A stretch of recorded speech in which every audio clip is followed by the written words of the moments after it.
Hello students, welcome to উড়ান পাঠশালা। আমি তোমাদের Indranil sir.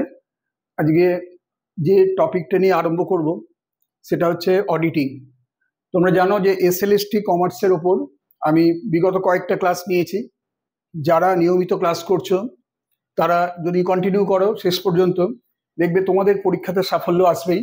আর যারা এখনো অবধি করে আসতে পারোনি, এখনো তোমরা এই ক্লাস নিয়মিত হয়তো এখনো দেখার সুযোগ পাওনি, তাদের জন্য বলি তোমরা এই অ্যাপটিকে ইনস্টল করে নাও, নিজের নাম রেজিস্টার করো এবং এটা ডাউনলোড করে নিয়মিত ক্লাস করো।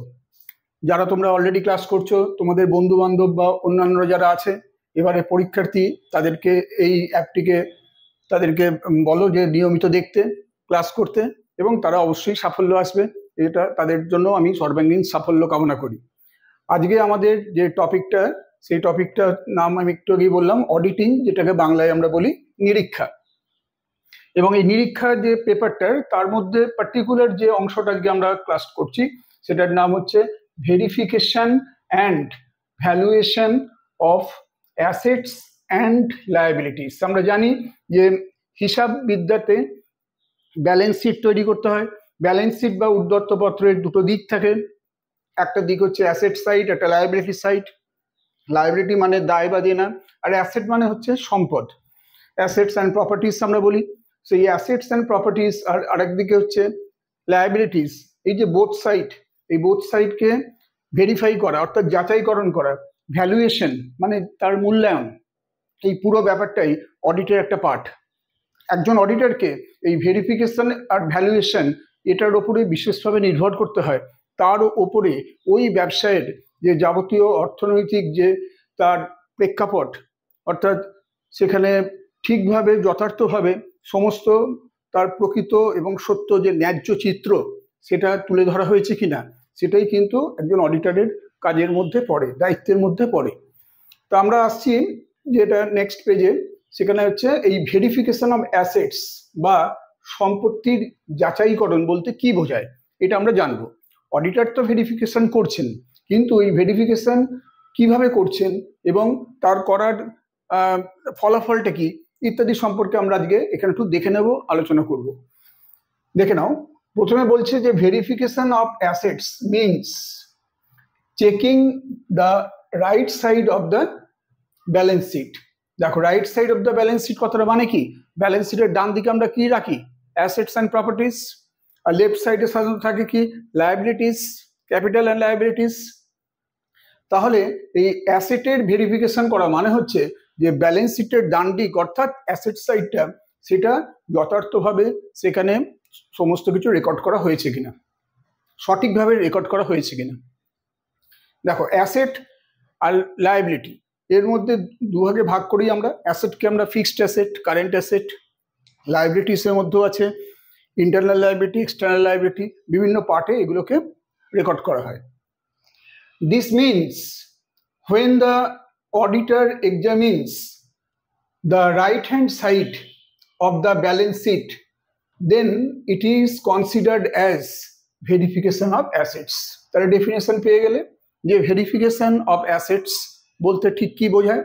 ভেরিফিকেশন অফ অ্যাসেটস বলতে তাহলে বোঝানো হচ্ছে যে একজন নিরীক্ষক বা অডিটর, তিনি যখন পুরো এই অডিট কাজটা পরীক্ষা নিরীক্ষার মাধ্যমে তিনি ব্যালেন্স শিটের অ্যাসেট সাইডটাকে তিনি যখন তার ভেরিফিকেশন করছেন, সেটাকেই আমরা বলছি verification of assets. Verification of assets is done to examine the total assets which the company has. কি কারণে করা হয়? এই যে আমরা সম্পত্তির যাচাইকরণের দিকটা দেখি একজন নিরীক্ষকের উপর, তার উপর ন্যস্ত করা হয়, তার কারণটা কি? অ্যাসেট ভেরিফিকেশন করার কাজটা মূলত করা হয় এই কারণে যে কোম্পানির কাছে যা সম্পদ রয়েছে, যে অ্যাসেট রয়েছে, ঠিক আছে, তো সেটাকে যথার্থ কিনা সেটাকে এক্সামিন করা, হ্যাঁ, সেটাকে খুঁটিয়ে দেখা যে সত্যি আছে কিনা। কারণ অনেক সময় হয় কি, কোম্পানির কাছে যা হয়তো প্রকৃত সম্পদ থাকার কথা সেটা কিন্তু দেখা যায় খাতায় কলমে হয়তো নেই, বা উল্টোটা খাতায় কলমে দেখানো হয়েছে যেগুলো, তা বাস্তবে হয়তো তার অস্তিত্ব নেই। তাহলে সেটাই হচ্ছে একজন অডিটরের কাজ, যে খাতায় কলমে দেখানো রয়েছে অথচ বাস্তবে তার কোনো মিল পাওয়া যাচ্ছে না, সেই জায়গাটা কিন্তু খুঁজে বার করা, সেটাকে ভেরিফাই করা, এটাই কিন্তু একজন অডিটরের কাজের মধ্যে পড়ে। দেখো একটা উদাহরণ হিসেবে এখানে আমি পুরো ব্যাপারটা নিয়ে এসেছি। Let's make it more clearly with an example. একটা উদাহরণের মাধ্যমে এই জিনিসটা বলা হয়েছে যাতে আমাদের জিনিসটা বুঝে নিতে সুবিধে হয়। কি বলা হয়েছে? বলা হয়েছে কোম্পানি বাইজ এ মেশিন অফ ₹50,000। একটা কোম্পানি 50,000 টাকা দিয়ে একটা মেশিন কিনেছে। And now the rate of that machinery, ওই মেশিনারির যে তোমার রেটটা বলেছে কত? 20,000। ঠিক আছে, 50,000 টাকার মেশিনটার অরিজিনালি দাম ছিল, ওই দামে কোম্পানি কিনেছিল, কিন্তু বর্তমানে ওই মেশিনারির এখন তার দামটা হচ্ছে 20,000 টাকা। So two examine was the cost of that machinery ₹50,000 or something else. তাহলে যে মেশিনারির এখনকার রেট হচ্ছে 20,000 টাকা, অরিজিনালি বলা হচ্ছে কেনা হয়েছে 50,000 টাকায়, তাহলে সেখানে কিন্তু একটা প্রশ্ন উঠে আসে যে আদৌ ওই মেশিনের দাম অরিজিনালি 50,000 টাকা ছিল কি ছিল না, বা বর্তমানে সেটার দাম বলা হচ্ছে এখন 20,000 টাকা। তাহলে এই যে জায়গাটা, অর্থাৎ মেশিনারির কস্টিং যেটা 50,000, আদৌ এটা ঠিক কি নয়, এটা যাচাইকরণের প্রয়োজন রয়েছে। এই যাচাইকরণের কাজটি করেন কে? না একজন নিরীক্ষক। For this verification of assets used. বুঝতে পারলে? তাহলে কোনো জিনিস যে দামে কেনা হয়েছে, বর্তমানে তার হয়তো অন্য দাম চলছে, হয়তো অনেকটাই কম বা বেশি এরকম হতে পারে। যদি ধরে নিচ্ছি যে যে দাম কেনা হয়েছে বলে দেখানো হয়েছে তার থেকে অনেক কমের এই মুহূর্তে তার রেটটা দেখাচ্ছে, তাহলে সেটা অবশ্যই সেটা কিন্তু যাচাইকরণের যোগ্য, অর্থাৎ সেটাকে ভেরিফিকেশন অবশ্যই করতে হবে। ভেরিফিকেশনের কাজ যেটা করা হয় সেটা কি বলা হচ্ছে? Verification of assets. তাহলে আমরা এখান থেকে কি পেলাম? যে what do you mean by verification of assets? তাহলে এটা আমাদের থিওরিটিক্যাল পার্ট এবং তার সঙ্গে এক্সাম্পল দুটো আমরা রাখলাম যাতে আমাদের বুঝে নিতে সুবিধা হয়। নেক্সট বলা হয়েছে যে এর উদ্দেশ্যটা কি? What are the objectives for the verification of assets? কি উদ্দেশ্য, কেন আমরা অ্যাসেট ভেরিফিকেশন করলাম? বলছে দেয়ার আর 3 objectives for the verification of assets. তাহলে অ্যাসেটকে ভেরিফিকেশন করার জন্য 3টে উদ্দেশ্য আছে, 3টে অবজেক্টিভ রয়েছে। And those 3 verifications are as follows. 3টে ভেরিফিকেশন যেটার কথা আমরা 1 by 1 বলবো, সেগুলো কি একটু দেখে নিই। নাম্বার 1 যেটা বলেছে দেখো, verification of the existence of assets. অর্থাৎ যে সম্পদের নিরীক্ষা কার্য চলছে বা করা হচ্ছে সেটা আদৌ তার অস্তিত্ব আছে কিনা সেটা যাচাই করা। কারণ অনেক সময় এরকম হয় যে সম্পত্তির কোনো রকম আদৌ অস্তিত্বই নেই, কিন্তু সেটার ভেরিফিকেশন যখন করা হচ্ছে সেটাদের ক্ষেত্রে কিন্তু তখন খুঁজে বার করা যাচ্ছে যে সেটা খাতায় কলমে দেখানো হলেও বাস্তবে তার অস্তিত্ব নেই। 2 নম্বর হচ্ছে এটা যে ভ্যালুয়েশন অফ অ্যাসেটস। আচ্ছা, একটা অ্যাসেট তো রয়েছে, কিন্তু যে অ্যাসেট হয়তো 50,000 টাকা হয়তো শো করছে হিসাব খাতায়, হ্যাঁ খাতায় কলমে, কিন্তু বাস্তবে হচ্ছে তার রেট হয়তো 20,000 টাকা। তাহলে তার অবশ্যই অ্যাসেট ভ্যালুয়েশন করা দরকার।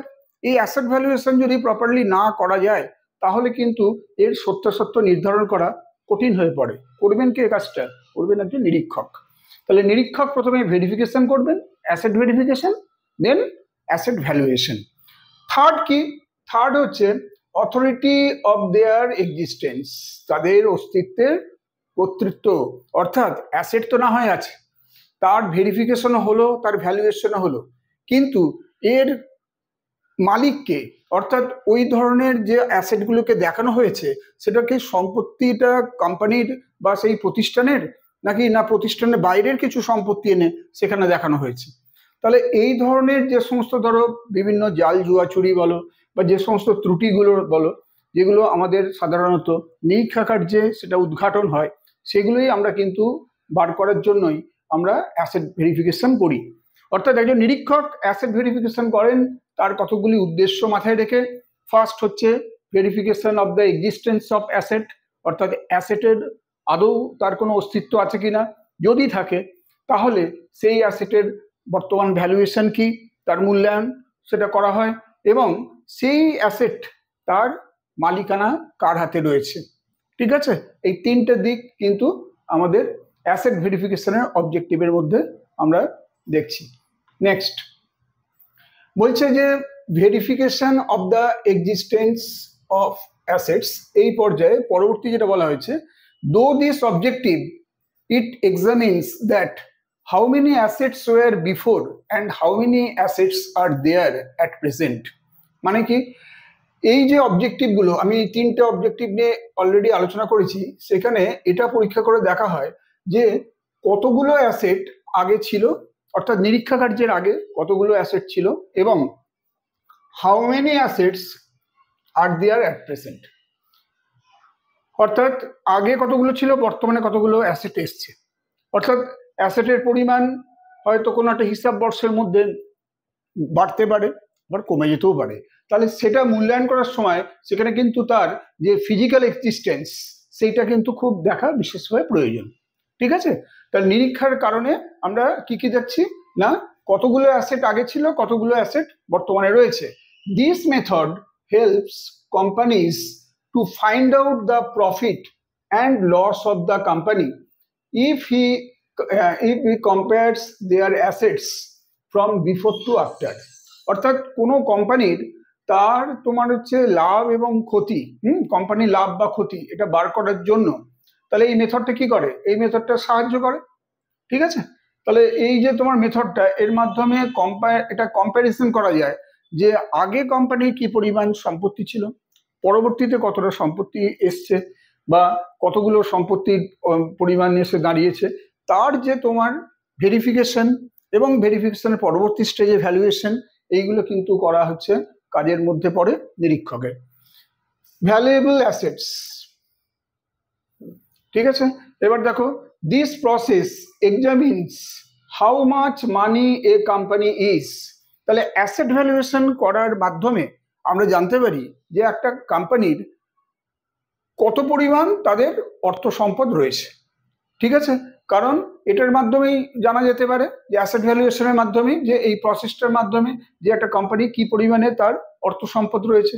কারণ কি বলেছে দেখো, to make a better path for the company to grow it's very important to their financial statements. কারণটা কি, কারণ বলছে যে একটা কোম্পানির বেড়ে ওঠার পক্ষে এটাই হচ্ছে একটা খুব বেটার ওয়ে, বা একটা খুব ভালো একটা পন্থা, to grow it's very important to their financial statements. অর্থাৎ কোম্পানি যে ফিনান্সিয়াল স্টেটমেন্টটা তৈরি করে, সেখানে যদি অ্যাসেট ভ্যালুয়েশনটা যদি ঠিকভাবে করা যায়, ঠিক আছে, অর্থাৎ কোম্পানির কাছে কত পরিমাণ সম্পদ আছে সেটা যদি ঠিকভাবে জানা যায়, তাহলে কোম্পানির সেটা ভবিষ্যতে বেড়ে ওঠার পক্ষে সেটা অনেক বেটার একটা ওয়ে হিসেবে, অর্থাৎ খুব একটা ভালো একটা পথ হিসেবে সেটাকে কাজ করে। And by using this objective it has become very easier to know the financial statements of the company. তাহলে এই অ্যাসেট ভ্যালুয়েশনের যে পন্থা পদ্ধতি বা এই উদ্দেশ্য মাথায় রেখে এটা কি হয় না, খুব সহজেই কোম্পানির ফিনান্সিয়াল স্টেটমেন্ট সেটাকে আমরা খুব আরো সহজে আমরা কিন্তু সেখান থেকে জানতে পারি। কোম্পানির ফিনান্সিয়াল স্টেটমেন্টটাকে সঠিকভাবে জানার উদ্দেশ্য রেখে অ্যাসেট ভ্যালুয়েশনের কাজটা করা হয়ে থাকে। এবার হচ্ছে যে অথরিটি অফ দেয়ার এক্সিস্টেন্স, এই কথাটা মানেটা কি, এর আগেও আমরা এটা কথাটা বলেছিলাম। অর্থাৎ যে সমস্ত সম্পত্তি কোম্পানির তার ওনারশিপ হিসেবে দেখানো হয়েছে, এটা আদৌ কোম্পানির সম্পত্তি কিনা, নাকি না অন্য কোনো প্রতিষ্ঠান বা ব্যক্তির কোনো সম্পত্তিকে কোম্পানির সম্পত্তি হিসেবে দেখানো হয়েছে কিনা নিরীক্ষার সময়কালে, তাহলে এটাও কিন্তু বিশেষভাবে আমাদের জানা প্রয়োজন। It shows that who came more assets for the company which help company to increase their shares in the market. অর্থাৎ কোনো কোম্পানির যখন ধরো নিরীক্ষা কার্য চলছে, সেই সময় আরো বেশি পরিমাণে কোম্পানির সম্পদ হিসেবে এটাকে ফুলিয়ে ফাঁপিয়ে দেখানো হলো। ঠিক আছে, হয়তো সেটা প্রকৃত চিত্র নয়, কিন্তু কোম্পানির এইখানে আরো বেশি পরিমাণে সম্পদ দেখানো হলো। তাহলে এটা কি হবে না, কোম্পানির মার্কেটে তার শেয়ারের যে ভ্যালুয়েশন, কোম্পানির এটা শেয়ারকে আরো বাড়ানোর জন্য, মার্কেটের কোম্পানির শেয়ারকে আরো ইনক্রিজ করার জন্য, তাহলে এটা কিন্তু বিশেষভাবে কাজ করবে। তো সেই জন্য এক্সিস্টেন্সের অথরিটিটা জানা দরকার, অ্যাসেটের ভ্যালুয়েশন করা দরকার, এবং এই সব কাজটাই কিন্তু করবেন একজন নিরীক্ষক। চলো নেক্সট, ভেরিফিকেশন অফ লায়াবিলিটিস। এতক্ষণ তো আমরা অ্যাসেট ভেরিফিকেশন নিয়ে কথা বললাম, এরপরে হচ্ছে যে ব্যালেন্স শিটের যে আরেকটা পার্ট, অর্থাৎ যেটা বাঁ দিকটা, সেই দিকটাকে কি থাকে, দায় বা দেনা থাকে। বা কোম্পানির দায় বা দেনা যাচাইকরণ, অর্থাৎ দায় বা দেনা আদৌ আছে কিনা, বা দায় বা দেনা থাকলে তার পরিমাণ কত, বা কিভাবে সেই দায় বা দেনা হয়েছে, হ্যাঁ, সেইটা কিন্তু একজন নিরীক্ষকের কাজ, সেটাকে ভেরিফাই করা, সেটাকে যাচাই করা। দেখো কাকে বলে verification of liabilities. Verification of liabilities implies an inquiry where the following things have been checked.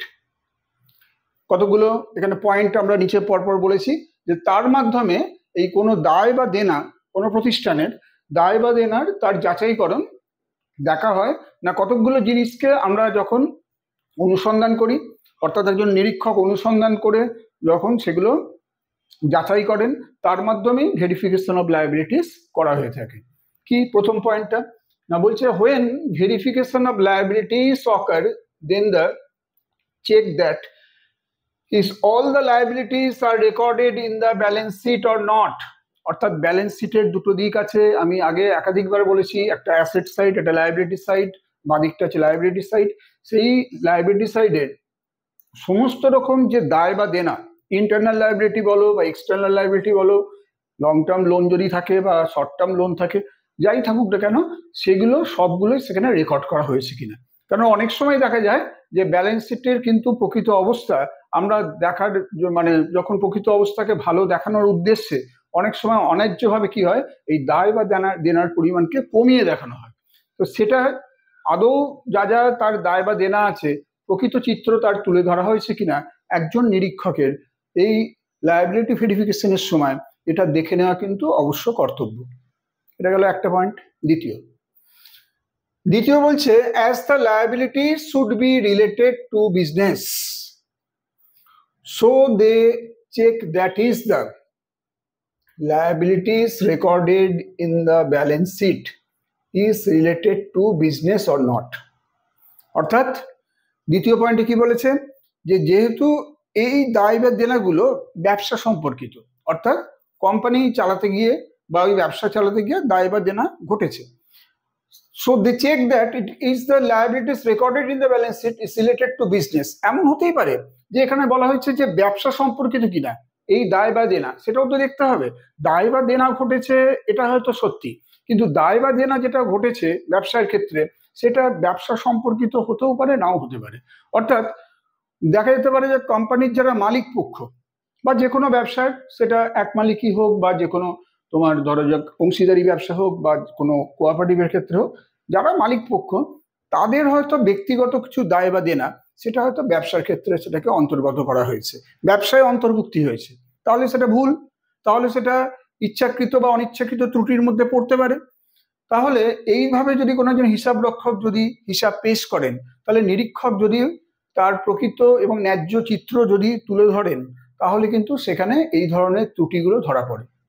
তাই আদৌ কোনো লায়াবিলিটিস আছে কিনা বা থাকলে সেটা রেকর্ড করা হয়েছে কিনা ব্যালেন্স শিটে, এটা দেখা যেমন অবশ্য কর্তব্য একজন নিরীক্ষকের। দ্বিতীয় হচ্ছে যে সমস্ত লায়াবিলিটিসগুলো এখানে ভেরিফিকেশন করা হচ্ছে, সেটা আদৌ ওই বিজনেস রিলেটেড কিনা, অর্থাৎ অন্য বিজনেসের হয়তো কোনো লায়াবিলিটি, সেটাকে হয়তো আর একটা বিজনেসের লায়াবিলিটি হিসেবে শো করানো হয়েছে, কাজেই এটাকে অবশ্যই নিরীক্ষক ভুল বলে প্রমাণিত করবেন। নিরীক্ষককে তো রিপোর্ট দিতে হয়, তোমরা জানো অডিট রিপোর্ট দিতে হয়, সেই অডিট রিপোর্টে কিন্তু এগুলো তুলে ধরা হয়। থার্ড আমরা যে পয়েন্টটা আসছি, সেখানে বলেছে while doing verification of liabilities it is also checked that liabilities are fully authorized or not.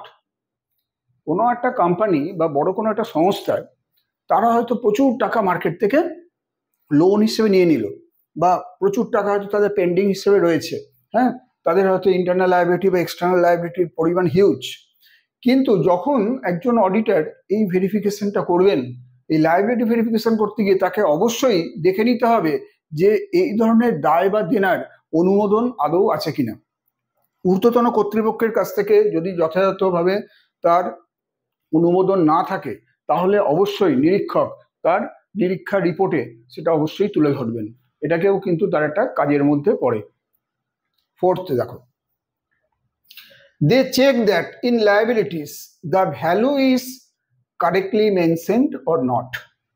মানে নিরীক্ষকরা যখন চেকিং করবেন তখন দেখবেন যে এই লায়াবিলিটি চেকিং এর সময় যে ভ্যালুয়েশনটা দেখানো হয়েছে ব্যালেন্স শিটে যেটা আমাদের এখানে শো করছে সেটা ঠিক সঠিকভাবে সেটাকে তুলে ধরা হয়েছে কি হয়নি।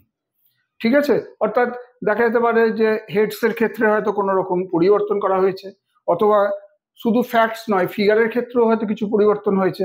তাহলে সেটাও দেখা কিন্তু নিরীক্ষকের একটা অবশ্য কর্তব্য যে লায়াবিলিটির যে ভ্যালুয়েশনটা করা হয়েছে সেখানে সেটা কারেক্টলি মেনশন করা হচ্ছে কি হয়নি।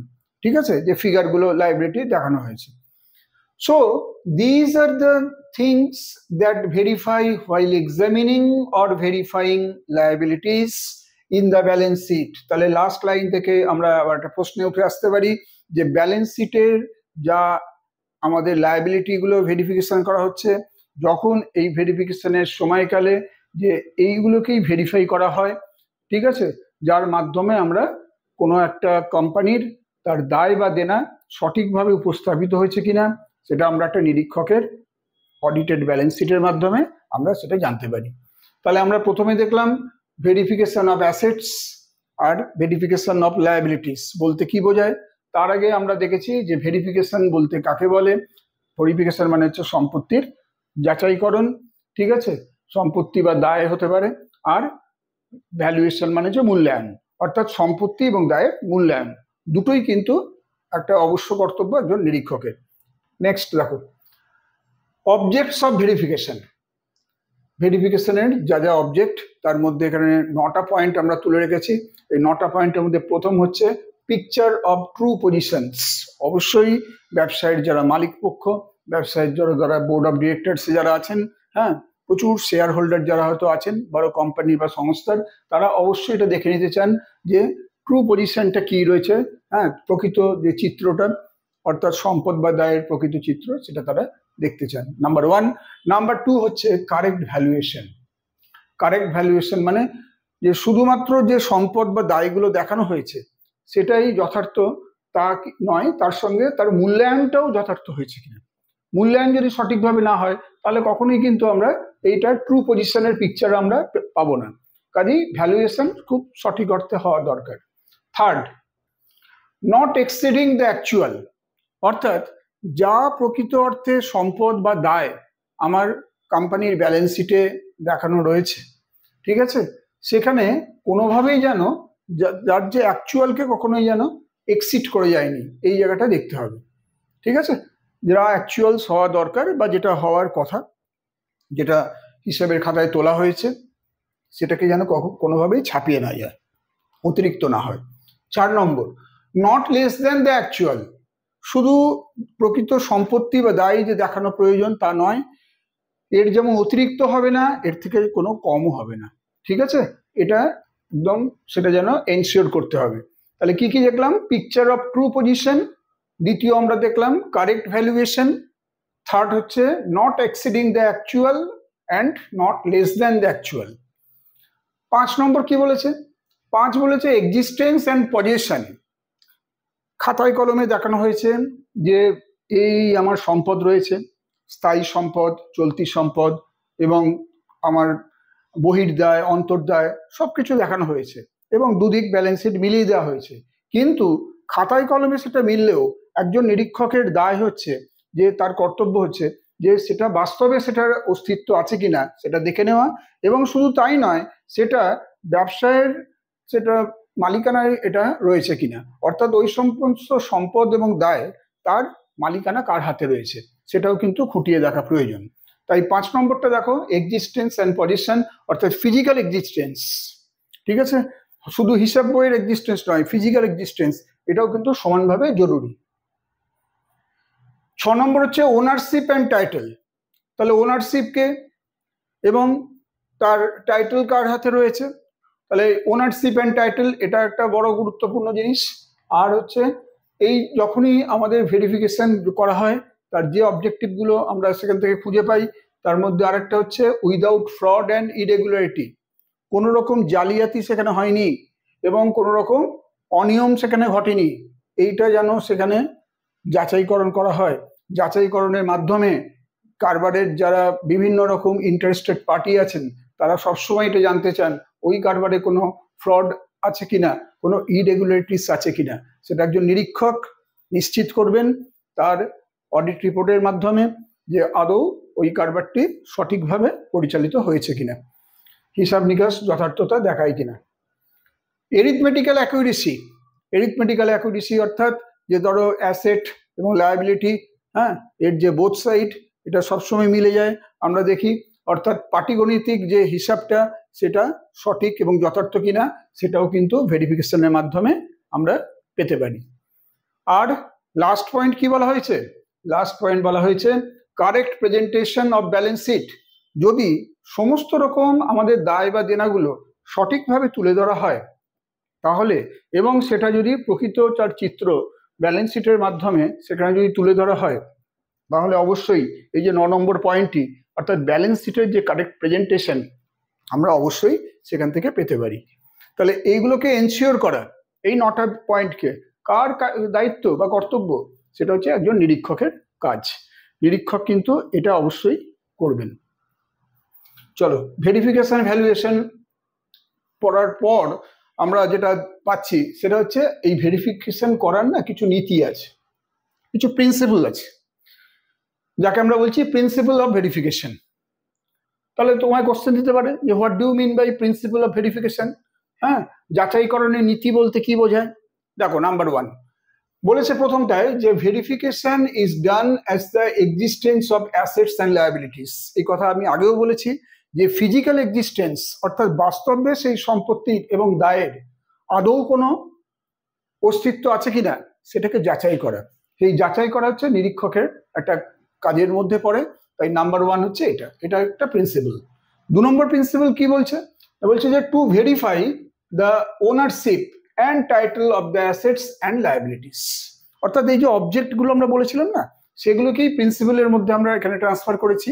অর্থাৎ অ্যাসেট লায়াবিলিটির যে ওনারশিপ, মালিকানাটা কাদের হাতে রয়েছে। হতেই পারে কোনো ব্যবসায় হয়তো প্রচুর সম্পত্তি এবং দায় বা দেনা হয়তো দেখানো হচ্ছে, কিন্তু যা দায় বা দেনা রয়েছে বা যে সকল সম্পত্তি এখানে তুলে ধরা হয়েছে সেগুলোর কিন্তু ওনারশিপ ওই ব্যবসার কিন্তু নয়, অন্য কোনো হয়তো ব্যবসার, বা হয়তো দেখা যাবে হয়তো তার কারবারের মালিকের তার ব্যক্তিগত হয়তো দায় বা দেনা বা কিছু সম্পদ, সেটা কারবারের সম্পদ হিসেবে বা দায় বা দেনা হিসেবে সেখানে দেখানো হচ্ছে।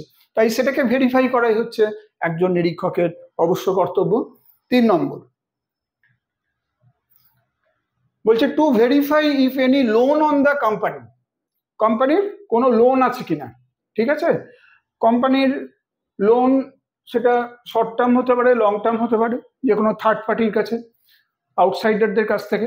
Means to mortgage or charge on the company, অর্থাৎ সেটা মর্টগেজের মাধ্যমে হতে পারে, উইদাউট মর্টগেজের হতে পারে। কিসের মাধ্যমে এই ধরনের লোন দেয়া হয়েছে সেটাকেও যাচাই করা, ভেরিফাই করা, এটা কিন্তু ভেরিফিকেশনের একটা প্রিন্সিপাল। নাম্বার 4 বলছে for correct valuation of assets and liabilities. যে সমস্ত অ্যাসেট, যে সমস্ত লায়াবিলিটি রয়েছে তার সঠিকভাবে মূল্যায়ন করা, ঠিক আছে? অ্যাসেট লায়াবিলিটি যদি সঠিকভাবে মূল্যায়নই না হয় তাহলে কিন্তু আমরা কখনোই প্রকৃত ন্যায্য চিত্র একটা ব্যালেন্স শিটের আমরা কখনোই পাবো না। কাজে এটা কিন্তু খুব ভাইটাল যে একজন নিরীক্ষককে অবশ্যই বিভিন্ন দিক খতিয়ে দেখে ওই কারবারের যে পরিমাণ সম্পত্তি এবং দায় বা দেনা আছে তার ভ্যালুয়েশন খুব কারেক্টলি তুলে ধরা দরকার। এবং অন্যান্য আরো কিছু কিছু বিষয় আছে, যে কারবারটি কোন ধরনের কাজের সঙ্গে যুক্ত এবং সেই কারবারটি তার যে লক্ষ্য সেটা যথাযথভাবে পূরণ করতে পেরেছে কিনা, এবং ধরো ওই কারবারের যারা সমস্ত হচ্ছে প্রকৃত অর্থে মালিক অর্থাৎ শেয়ার হোল্ডার বা যারা রয়েছেন ওনার্স, তারা এই কারবারের সঙ্গে যারা যুক্ত রয়েছেন অর্থাৎ যারা প্রতিনিয়ত কারবার চালাচ্ছেন, তারা তাদের যে রিটার্ন যথাযথভাবে দিয়েছেন কিনা, হ্যাঁ, রিটার্ন অন ইনভেস্টমেন্ট যেটাকে আমরা বলি, অর্থাৎ বিনিয়োগের উপর প্রতিদান, সেইগুলো তারা সঠিকভাবে পেয়েছেন কিনা, এগুলো আদার থিংসের মধ্যে আমরা বলতে পারি। আর লাস্ট যেটা হচ্ছে presentation in the balance sheet. শুধু কারবারের সম্পদ বা দায় দেনা এগুলোকে প্রকৃতভাবে তুলে ধরলেই হবে না, সেটাকে কিন্তু ব্যালেন্স শিটের মাধ্যমে, অর্থাৎ কারবারের যে ফিনান্সিয়াল পজিশন, হ্যাঁ, সেই ফিনান্সিয়াল পজিশনটা বা ফিনান্সিয়াল স্টেটমেন্ট যেটাকে আমরা অ্যাকচুয়ালি বলি, সেই স্টেটমেন্টের মাধ্যমে সঠিকভাবে এটা উপস্থাপিত হয়েছে কিনা। কারণ কারবারের একটা উদ্যত্ত পত্র বা যেটাকে ইংলিশে ব্যালেন্স শিট বলে, সেটা কিন্তু বিভিন্ন সংস্থার পক্ষে কিন্তু প্রয়োজন, বিভিন্ন ব্যক্তি বা সংস্থার তাদের এটা প্রয়োজন ঘটে। যেমন সেটা হতে পারে কোনো একজন বিনিয়োগকারীর, হতে পারে সেটা কোনো ডেটার্স, বা হতে পারে ক্রেডিটার্স, শেয়ার হোল্ডার্স, গভর্নমেন্ট, প্রত্যেকটা মানে যারা সংশ্লিষ্ট পক্ষ যারা আছেন, হ্যাঁ, তাদের কিন্তু সকলেরই ব্যালেন্স শিটটা সঠিকভাবে উপস্থাপিত করা হয়েছে কিনা এটা জানা প্রয়োজন, যেটা একমাত্র এনশিওর করতে পারেন একজন অডিটর, তার রিপোর্টের মাধ্যমে। তাহলে number 6, presentation in the balance sheet. তাহলে 6টি পয়েন্ট বা 6টা বিষয় আমরা দেখলাম, যেটা ভেরিফিকেশন, প্রিন্সিপাল অফ ভেরিফিকেশন বা ভেরিফিকেশনের নীতি বলতে বোঝানো হয়। নেক্সট পেজে আসি আমরা। দেখো, valuation of assets and liabilities, সম্পদের এবং দায়ের মূল্যায়ন বলতে কি বোঝায়। এতক্ষণ আমরা ভেরিফিকেশন নিয়ে মেনলি আলোচনা করছিলাম, ভ্যালুয়েশন নিয়ে এবার আলোচনায় আসছি। ভ্যালুয়েশন বা মূল্যায়ন বলতে কি বোঝায় না, two find out the value of various assets and liabilities. তাহলে এক কথায় আমরা পেলাম যে সমস্ত সম্পদ এবং দায়ের যে মূল্যায়ন যেটা করা হয়, তার যে ভ্যালুটাকে বার করা হয়, সেটাকেই বলা হচ্ছে valuation. And this value of assets and liabilities will find out by the auditor. তাহলে সঠিক অর্থে অ্যাসেট এবং লায়াবিলিটির যে ভ্যালু বা তার যে মূল্য, সেটা একমাত্র কে আমাদের কাছে প্রকাশ করতে পারে, কে দেখাতে পারে, একজন অডিটর সেটা খুঁজে বার করেন এবং সেটাই তার মাধ্যমে তার রিপোর্টে তিনি সেটা তুলে ধরেন। The auditor must check its accuracy. তাহলে অডিটরের কি কাজ? অডিটরের প্রাথমিক কাজই হচ্ছে অ্যাকুরেসিটাকে চেক করা, অর্থাৎ যে ভ্যালুয়েশন আমরা অ্যাসেটসের ক্ষেত্রে পাচ্ছি বা লায়াবিলিটিসের ক্ষেত্রে পাচ্ছি, সেটা অ্যাকুরেট কিনা সেটাকে চেক করা হচ্ছে কাজ হচ্ছে কার? একজন অডিটরের।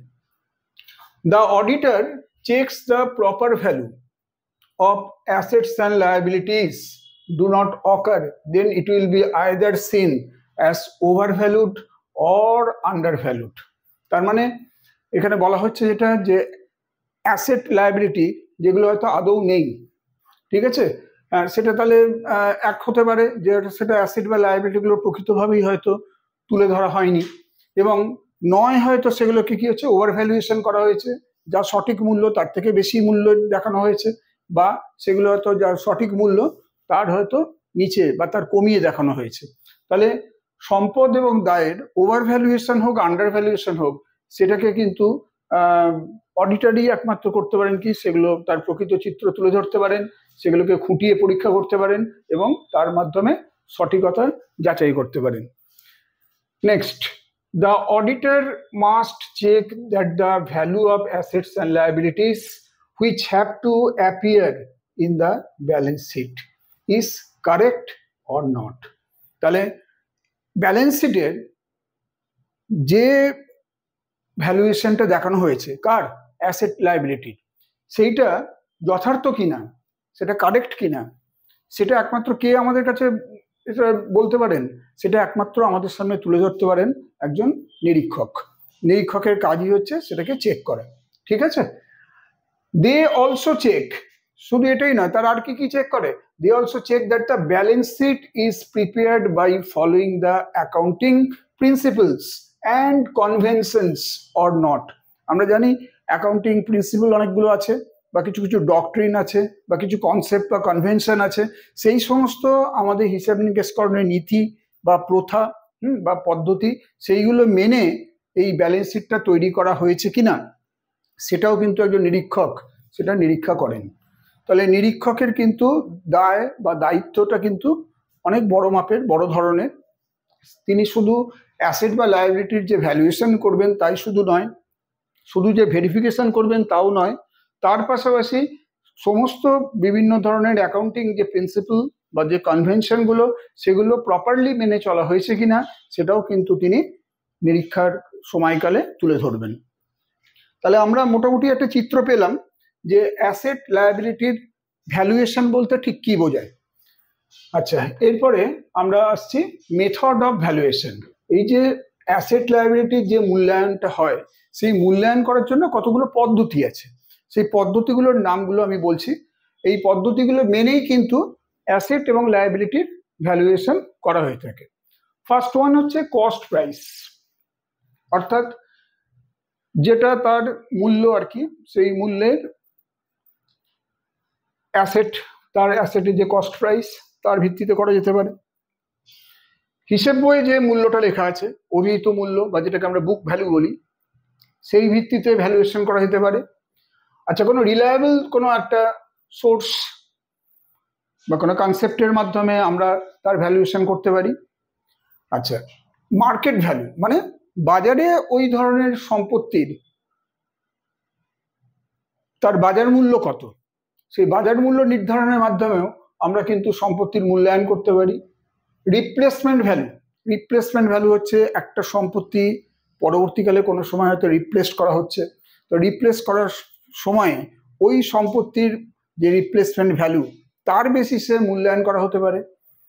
কনভেনশনাল ভ্যালু, অর্থাৎ একটা সম্পত্তি সাধারণত কনভেনশনালি কতটা তার ভ্যালু হতে পারে সেইটার ওপর মানে নির্ভর করে অনেক সময় তার ভ্যালুয়েশন করা হয়, কনভেনশনাল ভ্যালু। আর লাস্ট হচ্ছে স্ক্র্যাপ ভ্যালু, সম্পত্তি একটা ব্যবহার করার পর দীর্ঘদিন বাদে সেটাকে যখন প্রায় বাতিল বলে হয়তো ঘোষণা করা হয়, অর্থাৎ যখন স্ক্র্যাপ দরে যখন হয়তো বিক্রিও করে দেওয়া হয়, এই স্ক্র্যাপের একটা বাজার মূল্য আছে, সেটাকেই বলে স্ক্র্যাপ ভ্যালু, তার ভিত্তিতে কিন্তু ভ্যালুয়েশন করা যেতে পারে। তাহলে মোট 7টা point: cost price, book value, reliable, market value, replacement value, conventional value and scrap value, এগুলো হচ্ছে ভ্যালুয়েশন মেথড। আচ্ছা, এবারে আসি আমরা বেসিস অফ ভ্যালুয়েশনে। পরবর্তী যেটা বলা হয়েছে সেটা হচ্ছে the basis on which the auditor evaluate the assets আর অ্যাজ ফলোস। কি কি? একটা হচ্ছে অরিজিনাল কস্ট, অর্থাৎ যেটা আদিতে যে দামটা ছিল, গোড়ায় যে দাম ছিল সেই সম্পদের, সেটাই original cost. Expected working hours of the assets, অর্থাৎ ওই অ্যাসেট কত ঘন্টা কাজ করেছে। ওয়্যার অ্যান্ড হিয়ারিং এক্সপেন্সেস, অর্থাৎ যে ওইটাকে চালনা করতে গিয়ে ওই ধরনের সম্পদকে তার যে যাবতীয় খরচ খরচাকে তার ভিত্তিতে। স্ক্র্যাপ ভ্যালু তার ভিত্তিতে। আর chances of assets become obstacles, অর্থাৎ যে ওই ধরনের সম্পদ রানিং অবস্থায় কতবার হয়তো সেটা বাধার সম্মুখীন হয়েছে, কতবার হয়তো বিপত্তি হয়তো ঘটেছে, তার কি সম্ভাবনা রয়েছে, তার ভিত্তিতে ভ্যালুয়েশন করা যেতে পারে। এইগুলোকে বলছে ভ্যালুয়েশনের basis: original cost, expected working hours, wear and hearing expense, আর স্ক্র্যাপ ভ্যালু, আর chances of assets become obstacles. Next দেখো, আমরা এবারে এই যে টপিকটা নিয়ে আলোচনা করলাম এর উপর বেশ কিছু মাল্টিপল চয়েস কোয়েশ্চেন আমরা রেখেছি। প্রথম কোশ্চেন বলছে যে what is the primary objective of verifying assets, যেটা নিয়ে এতক্ষণ আলোচনা করলাম আমরা, যে বিভিন্ন সম্পত্তির ভেরিফিকেশনের প্রাথমিক উদ্দেশ্য কি। ঠিক আছে, সম্পত্তি ভেরিফিকেশনের প্রাথমিক উদ্দেশ্য 4টে এখানে অপশন আছে। ফার্স্ট আছে to determine the exact quantity of each asset. 2 number, to ensure the accuracy and validity of asset information in the financial records. Third আছে to calculate the depreciation expense for each asset. আর লাস্টে আছে to prepare the balance sheet. এই 4টের মধ্যে এটা হবে answer দ্বিতীয়টা। অর্থাৎ একটা ফিনান্সিয়াল রেকর্ড যেখানে মেনটেন করা হয় সেখানে এই অ্যাসেটের ভ্যালিডিটি ইনফরমেশন, ঠিক আছে, অ্যাসেট ভ্যালিডিটির যে ইনফরমেশন সেইটা কিন্তু অ্যাকুরেট কিনা সেটা নিশ্চিত করেন একজন অডিটর, এবং সেটাই কিন্তু হচ্ছে অ্যাসেট ভেরিফিকেশনের প্রাথমিক লক্ষ্য বা উদ্দেশ্য। বি হবে কারেক্ট আনসার। পরের প্রশ্নে আসছি। Which of the following is not, এই যে একটা খেয়াল রাখবে, which of the following is not a step in the verification process of fixed asset? যখন একজন অডিটর ফিক্সড অ্যাসেট ভেরিফিকেশন করেন, তার সেই যাচাইকরণ প্রক্রিয়ার মধ্যে নিচের এই চারটে অপশনের মধ্যে কোনটি একটি স্টেপ নয়, অর্থাৎ কোনটি সঠিক নয়? প্রথম হচ্ছে প্ল্যানিং অ্যান্ড প্রিপারেশন, দ্বিতীয় হচ্ছে calculating the market value of the assets, third হচ্ছে ফিজিক্যাল ভেরিফিকেশন, আর লাস্টে হচ্ছে ডেটা রিকনসিলিয়েশন। তাহলে কোনটা ফিক্সড অ্যাসেট ভেরিফিকেশন প্রসেসের একটি স্টেপ নয়? অবশ্যই দ্বিতীয়টা, অর্থাৎ calculating the market value of the asset, সম্পত্তির বাজার মূল্য যে নির্ধারণ করা, সেইটা কিন্তু ফিক্সড অ্যাসেট ভেরিফিকেশন প্রসেসের কোনো একটি স্টেপ হিসেবে কাজ করে না। Third, what type of evidence is considered the most reliable when verifying the existence of an asset? অর্থাৎ একটা অ্যাসেটের এক্সিস্টেন্সকে ভেরিফাই করার সময় কোন ধরনের এভিডেন্সকে মোস্ট রিলায়েবল বলে বিবেচনা করা হয়? ঠিক আছে, অনেক কিছু তো এভিডেন্স লাগে, তার মধ্যে কোনটা হচ্ছে সবচেয়ে reliable evidence? First option auditor's opinion, নিরীক্ষকের মতামত। তারপর আছে physical inspection of the asset by the auditor. Third আছে management's representation letter, a copy of the purchase invoice. অবশ্যই চারটের মধ্যে হচ্ছে যে তার বাস্তবে ওই সম্পত্তির আদৌ অস্তিত্ব আছে কিনা, এটা একজন অডিটর কিন্তু এটার লক্ষ্য রাখবেন। ঠিক আছে, ফিজিক্যাল ইন্সপেকশন, এটাই হচ্ছে কারেক্ট আনসার। পরের কোশ্চেন দেখো, আচ্ছা, in the context of asset verification what does existence refer to? অর্থাৎ অ্যাসেট ভেরিফিকেশনের ক্ষেত্রে এই এক্সিস্টেন্স কথাটা বলতে কি বোঝায়? First option, the asset is owned by the company. 2 number, the asset physically exists and is in the possession of the company. Third, the asset is recorded in the company's books. Last আছে the asset is properly valued according to accounting standards. তাহলে যখনই আমরা asset verification করছি বা একজন নিরীক্ষক করছেন, তখন existence বলতে ওই যে একটু আগের প্রশ্নে আমরা বলেছি যে সেটা ফিজিক্যালি এক্সিস্ট করছে কিনা, সেটা কিন্তু দেখে নেওয়া দরকার, যাচাই করা দরকার, এবং এটা কোম্পানির মালিকানায়, কোম্পানির পজিশনে এটা আছে কিনা, এটা হচ্ছে সবচেয়ে গুরুত্বপূর্ণ। ঠিক আছে, কাজেই দ্বিতীয়টা হচ্ছে সঠিক উত্তর। Next, what is the purpose of reconciling asset records with physical accounts during verification? আরেকবার পড়ছি প্রশ্নটা, what is the purpose of reconciling? Reconciling মানে হচ্ছে সঙ্গতি করা, হ্যাঁ, সঙ্গতি স্থাপন করা। Reconciling asset records with physical counts, অর্থাৎ আমার হিসেবের বইতে যে অ্যাসেট রেকর্ডিং রয়েছে আর যেটা বাস্তবিকই দেখা যাচ্ছে, ফিজিক্যাল এক্সিস্টেন্স তা দেখা যাচ্ছে, তার মধ্যে যেটা সঙ্গতি স্থাপন করার উদ্দেশ্য ভেরিফিকেশনের সময়, হ্যাঁ, তার উদ্দেশ্যটা কি? ফার্স্ট আছে to ensure that all assets are properly insured, একদমই নয় এটার উদ্দেশ্য। 2 নম্বর হচ্ছে to identify and resolve any discrepancies between the recorded assets and the actual assets. Third, to calculate the depreciation expense for each asset. আর লাস্টে আছে to prepare the balance sheet. তাহলে এটা হবে, খুব সহজেই এটা দেখে বোঝা যাচ্ছে যে আমার কোনো ডিসক্রিপেন্সি মানে কি, কোনো গড়মিল আছে কিনা। ঠিক আছে, যে রেকর্ডেড অ্যাসেট আর অ্যাকচুয়াল অ্যাসেটের মধ্যে এইটা কিন্তু খুঁজে বার করা কার কাজ? নিরীক্ষকের কাজ। কাজে বি হবে কারেক্ট আনসার। পরের প্রশ্ন, which of the following is not an example of an intangible asset? Intangible asset Bangla কি?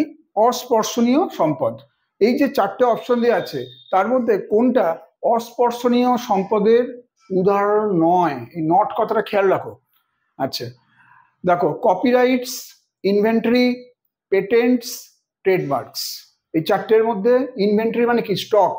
স্টক কিন্তু কোনো, স্টক হচ্ছে অবশ্যই স্পর্শনীয় সম্পত্তি, হ্যাঁ, এটা হচ্ছে ট্যাঞ্জিবল অ্যাসেটস। তাহলে এটা হবে নট ইনট্যাঞ্জিবল অ্যাসেট, তাহলে উত্তর হবে ইনভেন্টরি। বাকিগুলো কিন্তু সব ইনট্যাঞ্জিবল। পরেরটা দেখো, what is the main purpose of verifying the ownership of an asset? অর্থাৎ একটা অ্যাসেটের ভেরিফিকেশনের প্রধান উদ্দেশ্য কি, যাচাইকরণের প্রধান উদ্দেশ্য কি? ফার্স্ট আছে to ensure the asset is insured, দ্বিতীয় আছে to confirm that the company has the legal right to the asset, third আছে to determine the fair market value of the asset, আর লাস্টে আছে to calculate the depreciation expense. তাহলে অবশ্যই একটা অ্যাসেটের ownership যখন ভেরিফিকেশন করা হয় তার প্রধান উদ্দেশ্যই হচ্ছে যে এটা নিশ্চিত করা যে কোম্পানির ওই অ্যাসেটের ওপর আইনি অধিকার রয়েছে, অর্থাৎ B will be correct answer. পরেরটা, when verifying the valuation of an asset, what is the auditor primarily concerned with? অর্থাৎ যখন একটা সম্পত্তির মূল্যায়ন যাচাই হচ্ছে তখন অডিটর প্রাথমিকভাবে কোন কাজের সঙ্গে যুক্ত থাকেন? First option, the original cost of the asset, দ্বিতীয় the accuracy and appropriateness of the asset's carrying amount, third the current market value of the asset, লাস্টে the depreciation method used for the asset. এখানকার উত্তরটা হচ্ছে the accuracy and appropriateness. একটা অ্যাসেটের যে অ্যামাউন্টটা carry করছে, অর্থাৎ অ্যাসেটের যে মূল্যটা, সেটা অ্যাকুরেট কিনা, সেটা অ্যাপ্রোপ্রিয়েট কিনা, এটা একজন নিরীক্ষক যাচাই করেন, এবং এটাই হচ্ছে এই অ্যাসেট ভ্যালুয়েশনের ভেরিফিকেশনের এটাই হচ্ছে তোমার উদ্দেশ্য। প্রাইমারিলি এটার সঙ্গে যুক্ত থাকেন একজন নিরীক্ষক। পরের question, which of the following is not typically a source of document used in asset verification? Asset verification করার সময় অনেক ডকুমেন্টের প্রয়োজন হয়, কিন্তু যে চারটে অপশন দেওয়া আছে তার মধ্যে কোনটা এই ধরনের কোনো ডকুমেন্ট নয়? প্রথম আছে পারচেস ইনভয়েস, তারপর হচ্ছে সেলস ইনভয়েস, তারপর হচ্ছে ব্যাংক স্টেটমেন্টস, তারপর হচ্ছে ডেপ্রিসিয়েশন শিডিউলস। কোনটা নয় বলছে সোর্স ডকুমেন্ট? সেটা হচ্ছে সেলস ইনভয়েস। পরের প্রশ্ন, what is the importance of asset tagging and identification in asset verification? অর্থাৎ অ্যাসেটের গায়ে ট্যাগিং করা থাকে এবং তার আইডেন্টিফিকেশনের জন্য এগুলো লাগানো থাকে, যেগুলো সেই অ্যাসেট ভেরিফিকেশনের ক্ষেত্রে তার গুরুত্বটা কি?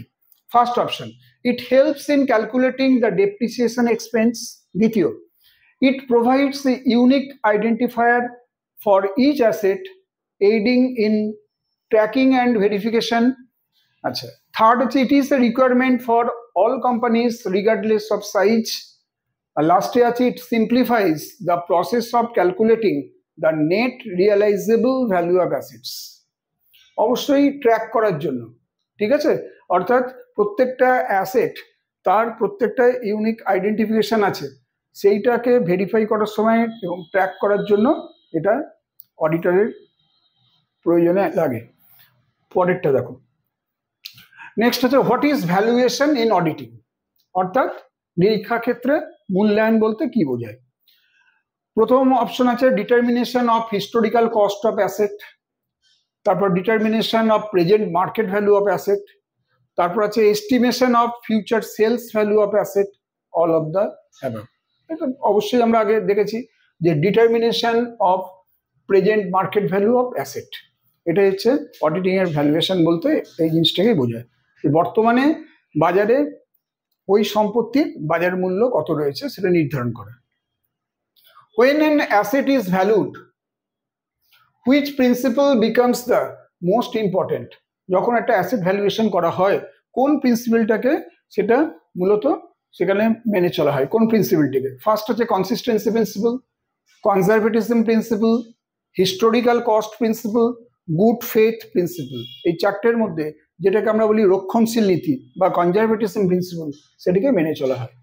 পরের question, how depreciation affects on the valuation of assets? অর্থাৎ অ্যাসেট ভ্যালুয়েশনের সময় অবচয় কিভাবে সেটাকে প্রভাবিত করে? ইনক্রিজিং ভ্যালু অফ অ্যাসেট বলছে অ্যাসেটের মূল্য বাড়িয়ে দেয়, তারপর হচ্ছে অ্যাসেটের মূল্য কমিয়ে দেয়, decreasing value of asset, no impact on the value of asset, কোনো প্রভাব ফেলে না অ্যাসেটের ভ্যালুয়েশনে, আর ইট ইম্প্যাক্টস প্রফিট অনলি, অর্থাৎ শুধু মুনাফার ক্ষেত্রে এটা প্রভাব ফেলে। দ্বিতীয়টা হবে অ্যাসেটের মূল্য কমায়। আচ্ছা, পরেরটা দেখো, in which circumstance revaluation of assets may be necessary?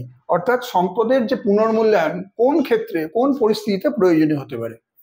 When company needs to develop its financial position, when market value of assets is changed notably, when an auditor acts as a consultant, আর আছে A and B both. Actually যখন খুব বিশেষভাবে ওই সম্পদের বাজার মূল্য যখন পরিবর্তন হয় তখনই কিন্তু অ্যাসেট রিভ্যালুয়েশনের প্রয়োজন ঘটে, অর্থাৎ এক্ষেত্রে দ্বিতীয়টা হবে সঠিক উত্তর। দেখো পরের কোশ্চেন আছে, which option is the most important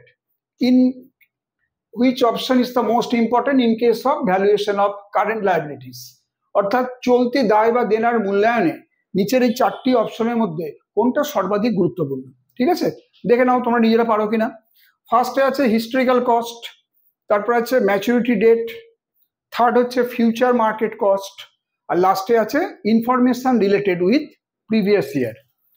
অবশ্যই যখন আমরা কোনো একটা কারেন্ট লায়াবিলিটির বা বর্তমানের কোনো দায় বা দেনা নিয়ে তার মূল্যায়ন যখন আমরা করতে দেখি কোনো নিরীক্ষককে, তিনি অবশ্যই দেখেন তার ম্যাচুরিটি ডেটটা কবে, এর ওপর নির্ভর করেই কিন্তু তার মূল্যায়ন করা হয়। পরের প্রশ্ন, when market value is applicable in valuation, মূল্যায়নের ক্ষেত্রে কখন বাজার মূল্যটাকে প্রয়োগ করা হয়? when aim is to dispose of the asset, অর্থাৎ যখন লক্ষ্যটা হচ্ছে যে ওই সম্পত্তিকে বিক্রি করতে হবে। আচ্ছা, when fair value of estimation of assets is done, যখন ওই সম্পদের ন্যায্য মূল্যর এস্টিমেশন করা হয়। when revaluation of asset is done, যখন ওই সম্পদগুলির পুনর্মূল্যায়ন করা হয়। অ্যাকচুয়ালি সবগুলোর ক্ষেত্রেই মার্কেট ভ্যালু ব্যাপারটাকে কিন্তু অ্যাপ্লাই করা হয়, সেই জন্য এটা অল অফ দিসটা হবে correct answer.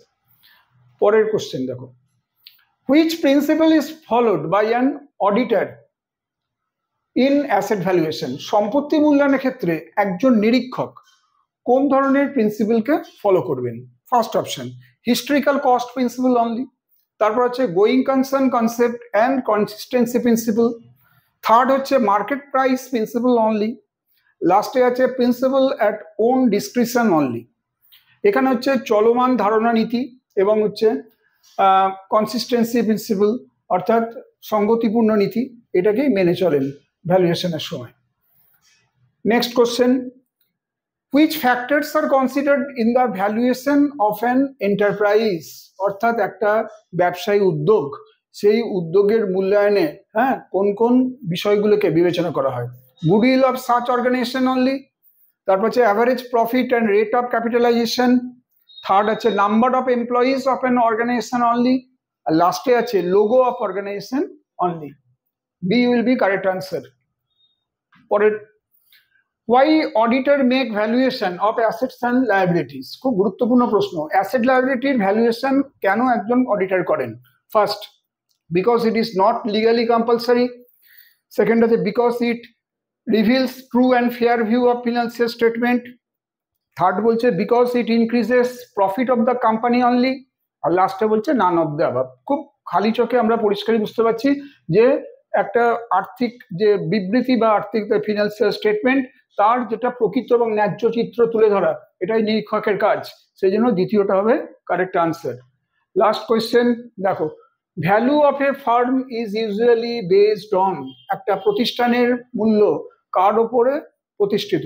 The value of equity, the value of assets and liabilities, the value of debt and equity, the value of date.